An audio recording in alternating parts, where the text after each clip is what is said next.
Yes, it's Way Up with Angela Yee. I'm Angela Yee, and guess who's here? New Mano! New Mano! I'm sorry, I got here late. His hands is ashy. He just yeah, was... I'm ashy. He had some difficulty. You got the raspy Mariah Carey voice. Man, this is crazy, you know? All right, well, let's get into some Yee tea as you're drinking your Yee tea as well. We do have to do a rest in peace to Iris Grinstead from the girl group 702. She was only 43 years old, and her older sister, Lamisha, confirmed her unexpected death on Instagram. She said, "It is with great sadness that I have to let you know my beautiful sister and friend has passed away this evening. She has had a long battle, and she is finally at peace. That girl was as bright as the stars. She was not only beautiful on the outside, but also within." So the cause of death has not been shared, but she did in December announce medical leave of absence due to serious medical issues. Wow. They have one of the classic songs that me and my friends love.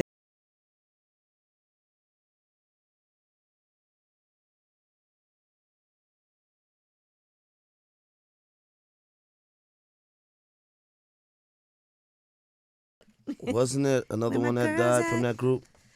Yeah, I believe so. I said the same thing when I first saw this news. Really sad situation.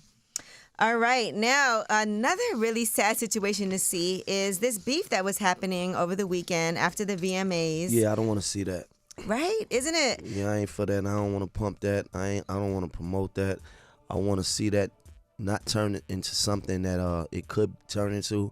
And that's why the fans need to really make sure that they don't encourage this beef and start beefing with each other. That's not rapper on rapper. That's has the potential to be something totally different, you know. And the thing is like when we see rappers get caught up and stuff like that, and rappers actually dying and go to prison, everybody's like, oh, why? This stuff needs to stop.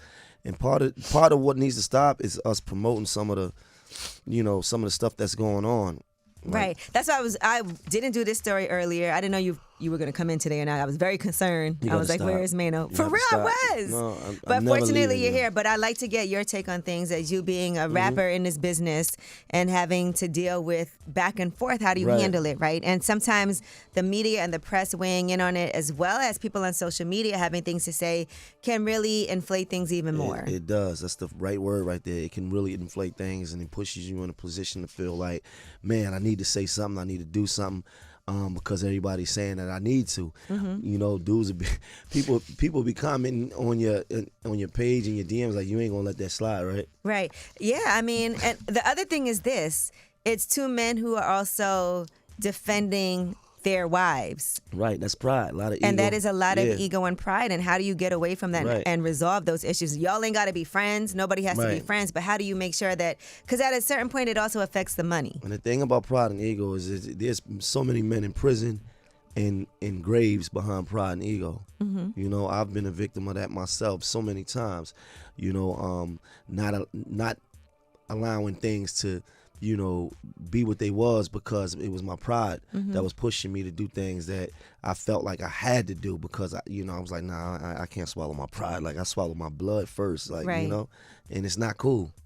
Right, so we just want to say that I was actually going to make this a topic, possibly tomorrow with Pick a Side, so you guys start thinking about that now.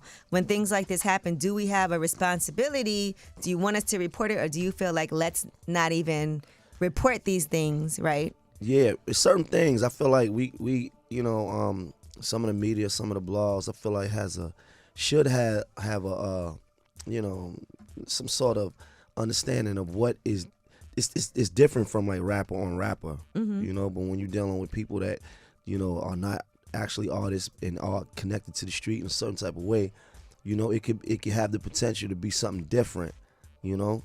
Okay, all right, good. I'm glad you're here because I was like, if he comes in, we're going to discuss it. If not, I'm always here. And it is a Monday, so you know we are going to have a Monday main ovation. I cannot wait to hear what that's going to be today.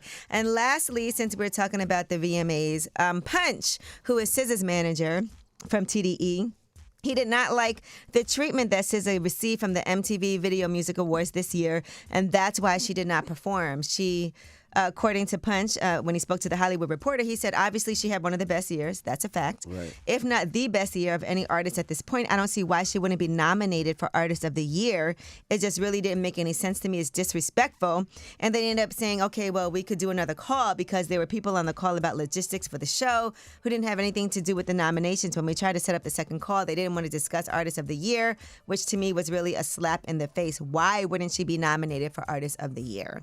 And SZA arguably had one of the best albums of the year, the best tour, and so on fire, sold out. So she absolutely absolutely should have been nominated. She did have a phenomenal year and deserved it. Yeah. And that is your Yeetie. And when we come back, since it is a Monday and Mano did show up, I'm always up. Monday Manovation. You wasn't up when we was texting you this morning. All right, let's hear what Mano has to say for his Monday Manovation. The softer Mano. Yeah. It's way up.